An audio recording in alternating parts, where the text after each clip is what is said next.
Greetings, fellow Insomniacs, and welcome to Insomniac Gaming Theater. I'm your host, the Crazy Player. Greetings, Tenno. In this particular video, we're going to be discussing all things mastery in Warframe, so buckle up. It's going to be a bit of a ride. There's a lot to cover. First of all, what even is mastery? Because people talk about mastery rank, they talk about the rank of your warframes, your weapons, all of this. Well, basic idea is that your overall mastery rank is more or less the level of experience of your account in Warframe. And as you move up the mastery ranks, you get benefits, which we will cover in this video. But the question becomes, how do we level up our mastery overall? Well, it's very simple, but the game does not bother to explain it at all. Tell me if you've heard this phrase before. And so we're going to cover it right now. Create a brand new account. You start at mastery rank 0. And the mastery ranks go all the way up through mastery rank 30. There are currently 3 legendary ranks, but we're not going to be discussing them in this video because the benefits from them are largely not relevant to most players. As you play through the game, every time you kill an enemy or every time an ally kills an enemy, you will gain a certain amount of what is called affinity. But if it's easier for you, you can just think of it as experience because functionally they are the same thing. As you accumulate this, it will increase the rank of your warframe, your weapon, anything you happen to have equipped that can level up. Each thing in Warframe that can be ranked up, so like a weapon or a warframe or a companion, what have you, each has a certain amount of mastery that you can get out of it. And if you want, you can go look at the fandom wiki, type in mastery. There's a whole big explanation over there. But the relatively short version is every weapon, whether it is for a warframe, for Archwing, for a companion, it will give you 3,000 mastery if you take it all the way up to rank 30. Every warframe, every vehicle, and every companion gets you 6,000 mastery.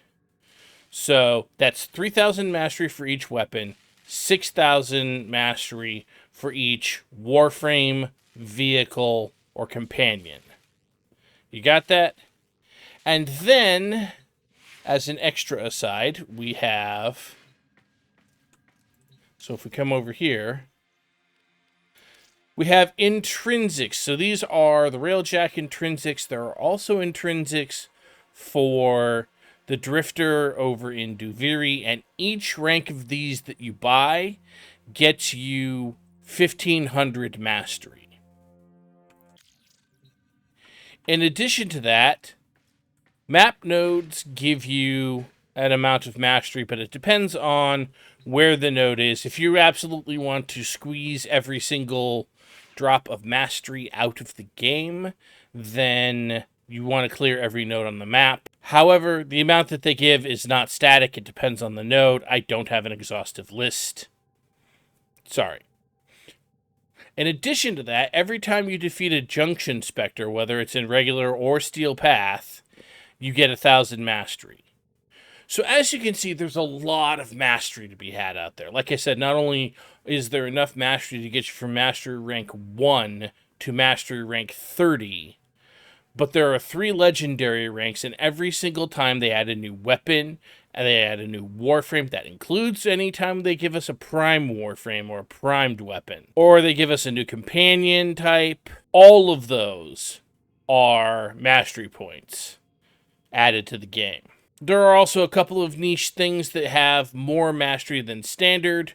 We're not going to get into the weeds on that. It would make what's likely to already be a long video even longer. Now, at certain points, as you accumulate mastery, you will be told that you are eligible for a master rank test.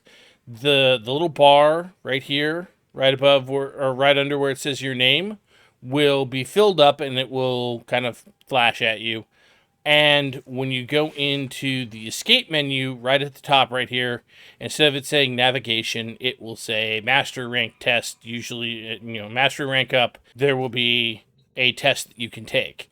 Now, I have a playlist where eventually all of the master rank tests from 1 to 30 are going to be. The master rank 30 test is already on there.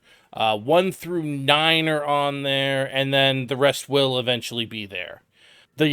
From what I've seen, the legendary 1, 2, and 3 tests are just the mastery rank 1, 2, and 3 test over again, except that now you're doing it against high-level enemies. Couple of things that are important to point out. So first of all, we've got show profile, and there may be some spoilers on here. Don't pay too much attention to them. Okay? So right here it tells me exactly how much mastery I have, and how much I need to get to the next level, which is not super a lot. This also will tell you your clan and all of this good stuff. Or how much mastery you need, and you want to calculate how much you need to do in order to get there. You can find that number on your profile. Each mastery rank test, once you do the actual test, has a 24-hour cooldown, whether you succeed or you fail. You can, however, and a lot of people miss this, you can practice the mastery rank test. I strongly suggest doing so before actually taking the test, because even though some of them are very easy, it never hurts to practice the test, make some adjustments, have a good idea of what you're doing. Alright? Also, every mastery rank test that you pass gets you a cool ship decoration. They will send it to you in the mail. That's a relatively new addition to the game, and it's pretty nice. You can do all kinds of fun things with the mastery rank tablets that they send you, the ship decorations. What are the benefits to raising your mastery rank, and is it something you should really stress out about? Well, first and foremost, some pieces of equipment are locked behind a certain mastery rank. If you go to the market and you look at, now none of the Warframes are restricted, but if you go to the market and you look at weapons, right? They have a certain mastery rank. For example, Cinta over here requires mastery rank 6. You can tell by the little thing over in the corner, right? This is mastery rank 6. Okay? The ambassador over here requires mastery rank 10. So does the airlock here. The Aphentis over here requires mastery rank 8, mastery rank 8, so on and so forth. You'll notice that there aren't a whole lot of things being shown here because this is the sum total of the weapons available from the marketplace that I have not already leveled up. Also, just as a quick aside, if you look at these, it will tell you where you can get the blueprint for them. At the current time, the last piece of equipment that you can unlocks at master rank 16. So if you're interested in leveling your mastery rank just for the equipment unlocks, once you get to 16, you don't have to worry about it anymore.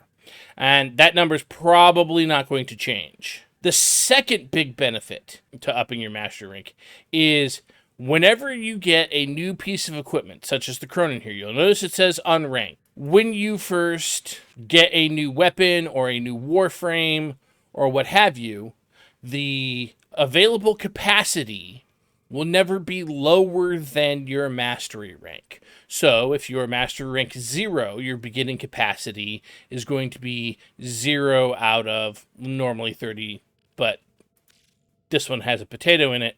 If you are, say, mastery rank 15 and you have a weapon that has a potato in it, it would say 30 out of 60, right? Or it would say capacity of 30, right? 15 if it doesn't have a potato in it. Because I am mastery rank 30, it says 60 out of 60. If I were to pull out a weapon that doesn't have a potato in it, it would say 30. Because that is my mastery rank. 90% of weapons in this game and other things in this game top out at 30. So once you hit mastery rank 30, that's pretty much you can pull out any weapon in the game and it will have maximum capacity immediately. For a lot of people, that is actually the reason why they want mastery rank 30, is because it makes it so much easier to play the game, because anytime you get a new weapon, a new Warframe, what have you, it comes with the maximum available capacity. Another benefit to improving your mastery rank is that your available reputation with every faction goes up as your mastery rank goes up. There's a whole chart on the wiki. I'm not going to get into the whole thing, but I am mastery rank 30, and as you can see, I have 31,000 reputation available with New Loca. And that reminds me, I need to spend some stuff. And it's the same with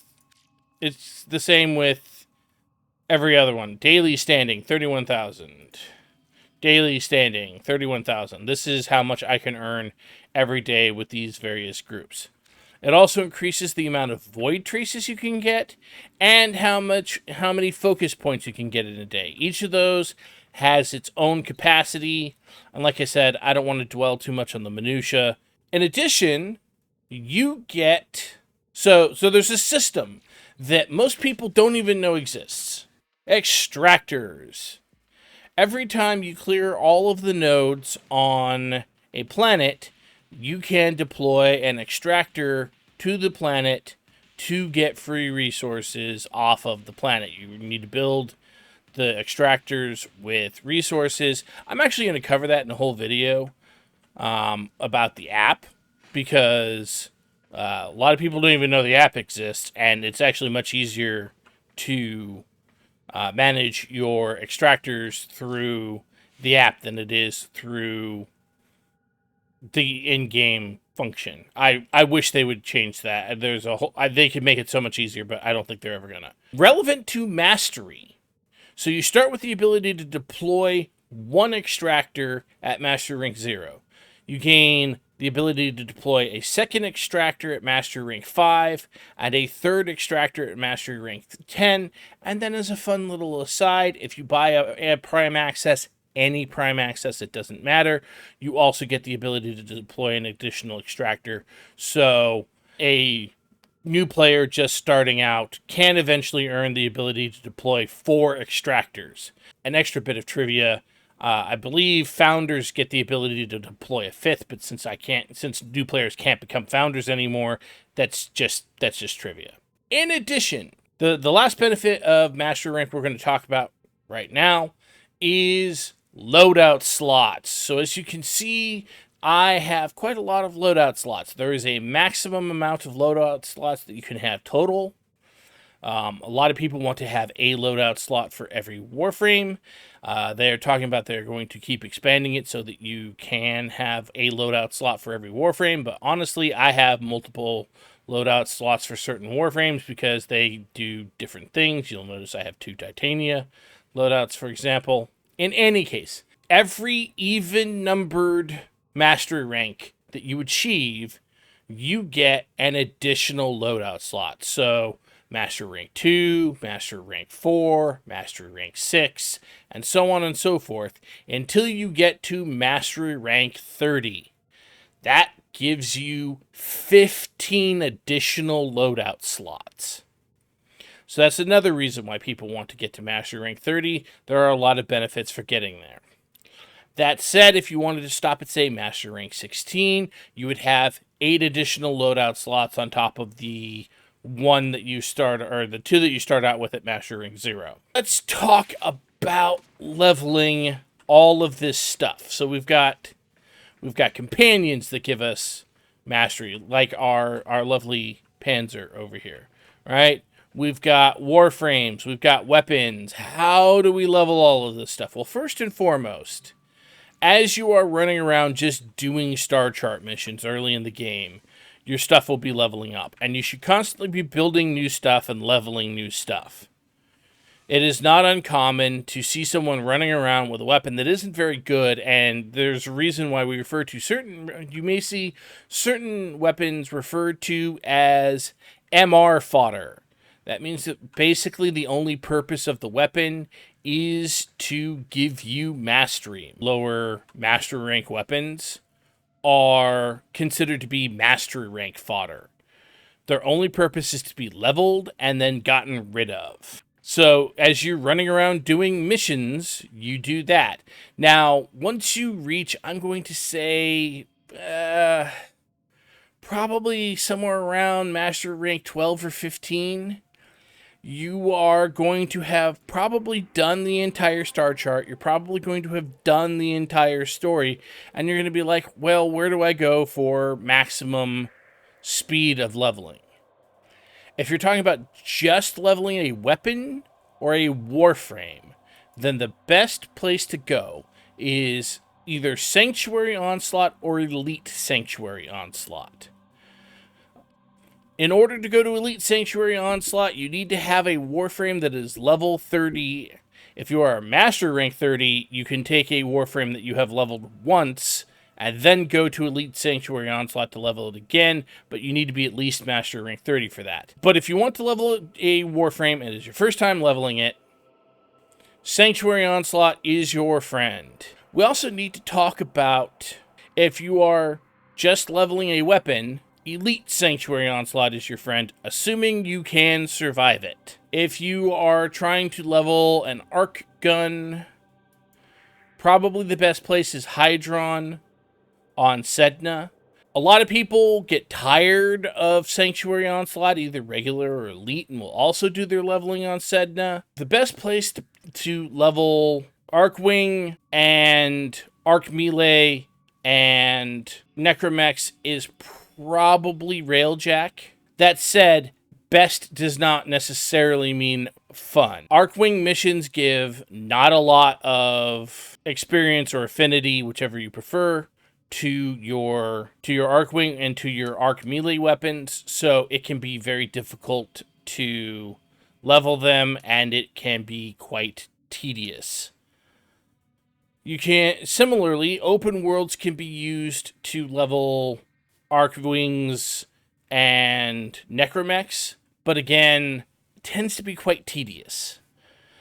So I wish I could give you a better example of what to do, but for those, it's just kind of, you got to suck it up and do it.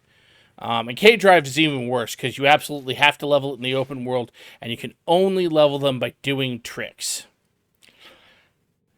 Now, when it comes to leveling normal weapons and leveling Warframes, there are a few tricks to make it even better and faster. So, first of all, any kill that you get with your Warframe gives 100% of the experience to the Warframe. So if you have a Warframe that has an ability that can kill enemies, looking at you, Saren, and is available very early, you can generally level that Warframe pretty quickly. Once you get to level 10 on Mesa and get access to her Peacemakers, you generally level her pretty quickly because she can just kill everything she sees. This leads to an advanced technique if you have the Helminth system unlocked, which you get from Deimos. From Sun, you need to be at least Master Rank 8 to get it. You can subsume a damaging ability over your Warframe's first ability and run around Sanctuary Onslaught and kill everything using said damaging ability. Thermal Sunder is generally considered to be the go-to for this, which means you have to farm a Gauss, and then you have to feed it to the Helminth, which is not everybody's thing, but you can do it. The only Warframe this technique does not work for is Lavos, because his cooldowns get in the way. Any other Warframe can be leveled that way. As far as leveling weapons go, so normally the way the division of experience works is if you get experience from an ally's kill, that means, you're in affinity range and one of your friends or one of the people you're playing with kills an enemy, you get experience. That experience is normally divided 25% to the Warframe, 25% to your primary weapon, 25% to your secondary weapon, and 25% to your melee weapon. However, if you only have one weapon equipped, it goes 25% to your Warframe and then 75% to whatever weapon that you have equipped. This is why you will often see people running around ESO with a single weapon equipped. This is my grinding build. I run around Elite Sanctuary Onslaught with just one weapon and Loki over here because his invisibility means that I tend not to get attacked. And I will soak up all of the experience from all of the kills. And no, generally speaking, people don't get mad at you for doing this. At this point, it is just part of the culture of Warframe. It is expected that most people are going to Elite Sanctuary Onslaught because they're leveling something. That is our overview and explanation of mastery in Warframe. If you have any questions, please feel free to leave them in the comments below. I'll do my best to answer them. If there's something that requires an extensive explanation, then I will have to explain it in another video, because I am happy to inform you all. I look forward to seeing you in the next video, and until then, get some rest. Thank you for joining us at Insomniac Gaming Theater. Please remember to like, subscribe, comment, and if you're so inclined, check out the Patreon in the link down below.